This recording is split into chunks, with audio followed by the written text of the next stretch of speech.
kahit sobrang busy natin maghapon, tulad na napakadami ng responsibilities natin bilang tao dito sa mundo, huwag natin papabayaan ang ating health at fitness. Alam nyo kung bakit?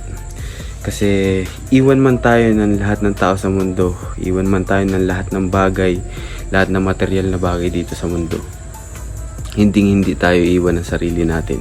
Alam ko na napakarami ng kumbaga temptation dito sa mundong ibabaw, pero siguro hindi yun magiging hadlang sa atin para mag-pursue kung ano yung binigay ng Diyos natin na minsan dinidisregard natin dahil napakarami na nating na kumbaga na-overwhelm tayo sa mundo.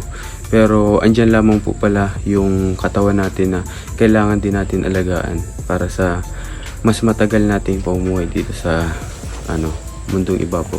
Yun nga sabi nga nila, you only live once. Kaya siguro para sa akin, yung mindset ko, ang priority ko po ay health. Wala hindi nga naman ito maagaw ng ibang tao at ikaw din ang makikinabang at the end of the day.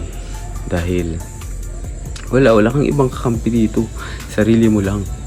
Tsaka hindi mo naman control ang mga bagay na mangyayari sa iyo. Ang pinakang control mo lang yung mangyayari sa katawan mo. Kumbaga, ito ay napag-aralan at may mga science sa likod nito. Kaya best investment sa inyong lahat. Kung sa inyo, samahan nyo na ako sa Project 100 ni Apple Argado. Yun. At medyo napatagal yung video. Yun.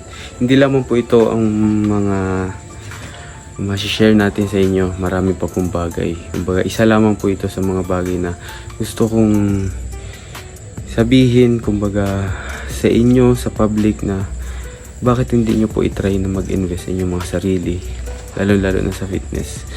Dahil pangarap ko rin po na kumbaga marami ang imagine mo yun, maraming tao ang nai-inlove sa fitness. Try nyo lang kahit mga 1 to 2 months, try nyo lang. Kung pag hindi nag-work, hindi ibang hobby naman, joke. Pero sure ako na mag-work yun at sure din ako na may in love ka sa process. Ayun, maraming salamat sa pakikinig. This is my day 3 of Project 100. Maraming salamat po.